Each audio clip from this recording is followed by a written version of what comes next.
अच्छी बात है, आप पास पेपर से प्रैक्टिस करें, लेकिन जब आपने पेपर में जाना है आपकी प्रैक्टिस ये होनी चाहिए कि आपकी आंखें और 14 तबक रोशन हो।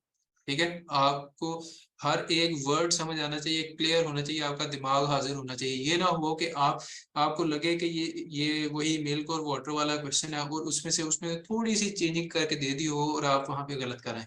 ठीक है, ऐसे नहीं करना। हम हमेशा अटेंटिव होकर बैठते हैं। मेरे ख्याल में मेरी थोड़ी बहुत जो सक्सेस है उसका राज भी यही है कि चाहे मुझे पता है भाई कि मैंने ये क्वेश्चन पहले 3 दफा पढ़ा हुआ है, 4 दफा पढ़ा हुआ, स्टिल आई सी कि उसमें कोई चेंजिंग तो नहीं है, या फिर मैं उसको दोबारा से वहां पे उस एग्जैक्ट स्टेटमेंट के अकॉर्डिंगली सॉल्व करके देख लेता हूँ कि ये ठीक आ रहा है आंसर। अगर ठीक है तो वेल एंड गुड। ठीक है, पार्टनरशिप वाला समझा देते हैं थोड़ा सा।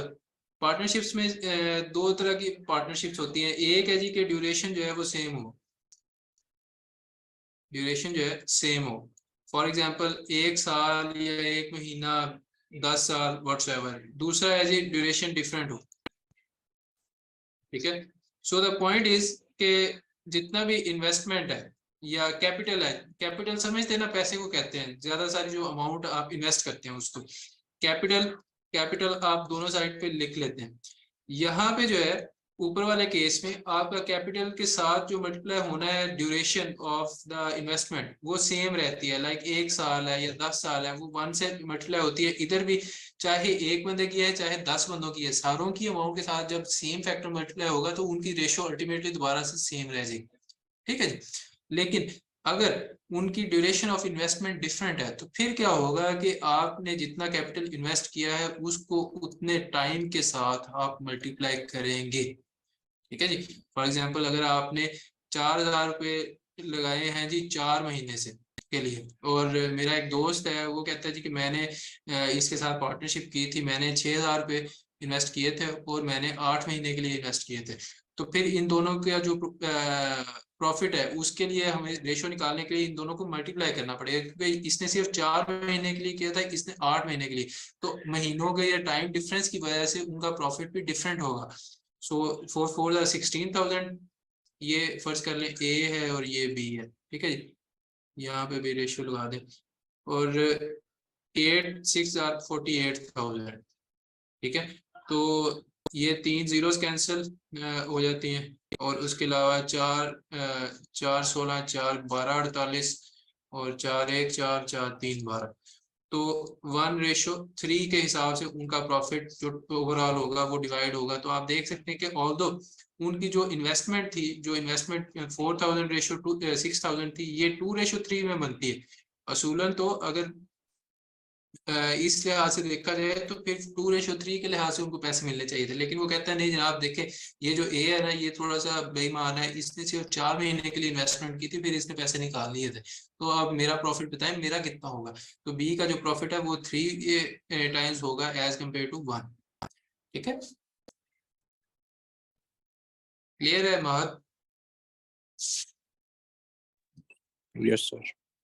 इसके अंदर आगे जो इन्वेस्टमेंट वाली एग्जांपल है ना स्पेसिफिकली, उसमें आप लोगों को परेशानी ये होती है कि ए बी और सी में जब करते हैं तो देखें कि जो ए की प्रोपोर्शन हम निकाल रहे होते हैं आपको उसमें कंफ्यूजन होती है कि वो ऐड क्यों किया या ये मल्टीप्लाई किया वो मल्टीप्लाई किया उसका।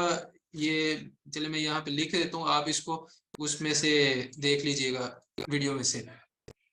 मैं यहाँ पे ए वाला लिख देता हूँ। ए का जो इसमें आंसर आ रहा होता है हमारे पास 105, जो कि हमारे पास रेशो है, सिंप्लीफाइड रेशो हमने मल्टीप्लाई करके की है, इंटू 4। ये 4 वो है जो कि उसने 4 महीने के लिए 105 रुपये इन्वेस्ट किए थे, प्लस जनाब वो कहता है जी कि इसमें 50% ऐड करके वो आगे जो है ना अगले 8 महीने इन्वेस्ट करता है कि यार ये बिजनेस बड़ा अच्छा है, मैं तो इसमें 50% और ऐड करके इन्वेस्ट करूंगा। तो या चाहे आप ये कर लें कि जी 105 × 8 प्लस 0.5 × 105 × 8। ठीक है, तो या आप इस तरह से कर सकते हैं, या फिर आप ये सारा करने के बजाय आप 1.5 करेंगे कि उसका फैक्टर 1.5 हो गया है, क्योंकि पहले 1 थी उसकी इन्वेस्टमेंट यानी 105 थी, अब उसने उसमें 50% ऐड किया है तो 0.5 उसमें ऐड हुआ है 1.5। अगर वो 50% उसमें से कम कर देता कि जी मैंने इसमें पैसे इन्वेस्ट कम करने हैं, मुझे ये रिस्की लग रहा है बिजनेस, तो फिर हम यहाँ पे 0.5 करते। ठीक है जी, यहाँ पे 0.5 हो जाता है। 0.5 किसका? 105 का, जो कि उसकी टोटल अमाउंट या रेशियो है हमारे पास, और वो कितने महीनों के लिए है? वो 8 महीनों के लिए। ठीक है, और ये वाला इसी तरह आ जाना था। अगर ये उस केस में जब वो कह रहा है जी कि मेरी ये इन्वेस्टमेंट जो है 1.5 की, सॉरी सर, ये 1.5 की आपने जो रेशियो निकाली है कैसे निकाली है 0.5 का जी, जो आपने मैं आपको बताता हूँ। हमने बात की कि जी देखें, चले इसको थोड़ा सा समझ लेते हैं। फॉर एग्जांपल 105 रुपीज है मेरे पास, वो मैंने इन्वेस्ट करने हैं। ठीक है, मैंने इन्वेस्ट कर दिए।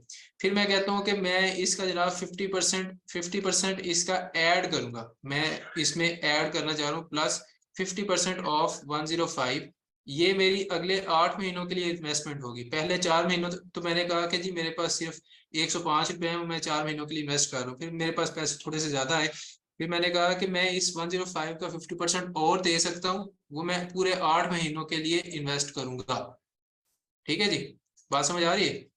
ये 8 महीनों के लिए यहाँ पे प्लस आ जाए। ठीक है, इक्वेशन समझ आ रही है? यस सर, आ रही है। जो क्वेश्चन करता है वो साथ साथ अपना एक्टिव रहे कि भाई आ रही है नहीं आ रही, ताकि रिस्पांस हमारा ठीक रहे।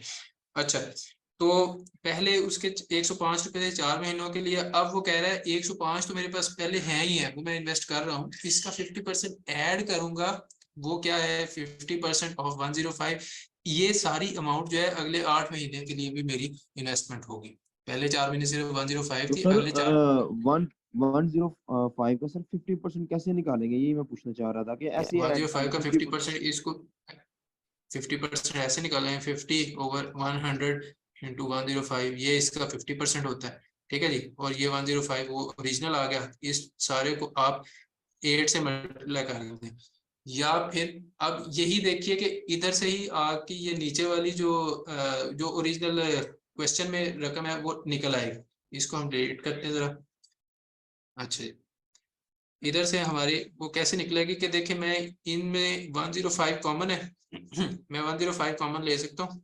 105 इंटू ये 105 की जगह 1 आ गया, प्लस यहाँ से 105 ओके होगा, ये सिर्फ 50 और 100 रह गया। तो 50 और 100 कितना होता है जी? 0.5। ठीक है, और ये 8 वही आ गया। 1 प्लस 0.5 क्या आ गया? 1.5, 105 और ये 8। तो ये क्या वही चीज नहीं है जो मैंने आपको क्वेश्चन में करवाई है कि भाई आपने अगर उसमें 50% ऐड करना है, आप या तो ये ऊपर वाला लंबे वाला प्रोसेस कर लें कि 105 प्लस 50% और 105 इंटू 8 कर लें, या फिर आपकी अपनी कंसेप्चुअल अंडरस्टैंडिंग है कि अगर एक चीज का 50% ऐड हुआ है तो वो उसका 1.5 होगा। ठीक है, मेरे पास 100 रुपये है, लेकिन अगर मैं कहता हूँ भाई मैं 50% इसका ऐड करके मैं अपना जुर्माना देना चाहता हूँ, तो वो कितना होगा? 150 होगा, यानी कि 150 इज इक्वल टू 1.5 इंटू 100। ठीक है, 200 का मैं कहता हूँ जी कि मैंने 50% ऐड करके जुर्माना देना। 200 का 50% क्या होता है? 100। तो इस तरह से भी आपका 300 आ जाएगा। दूसरी तरह आप क्या कर सकते हैं? 1.5 इंटू 200 कर दें, वो भी 300 आ जाएगा। जी ठीक है जी जी उसका सर आपने ये क्वेश्चन बनाई, ये आपने कैसे बनाई? आप ये बोल रहे हैं ना सर कि मतलब 105 जो है आपने 4 मंथ के लिए इन्वेस्ट किए, जी 4 वो ये मंथ के वाला आ लिए गया। आप, ठीक है, और फिर 8 और दोबारा से आपने 105 क्यों लिखा है? ये 105 मैं आपको यही समझाने की कोशिश कर रहा हूँ। देखिए उसने कहा जी कि 4 महीनों के लिए तो 105 था, अगले 8 महीनों के लिए उसने 105 में उसका 50% ऐड करके इन्वेस्ट किया है। 105 तो पहले वाला रहा, उसका 50% ऐड भी हुआ है। तो ये जो 105 लिखा हुआ है ना, ये वाला, ये स्क्रीन पे जी देखिए, सर। ये तो वही है जो जी पहले का है। ठीक है, ये भी अगले 8 महीने ओके। हमारा इन्वेस्ट रहेगा, और उसका 50% जो ऐड होना है वो भी उसमें जमा होके टोटल ये दोनों चीजें 8 महीनों के लिए इन्वेस्ट करेगा।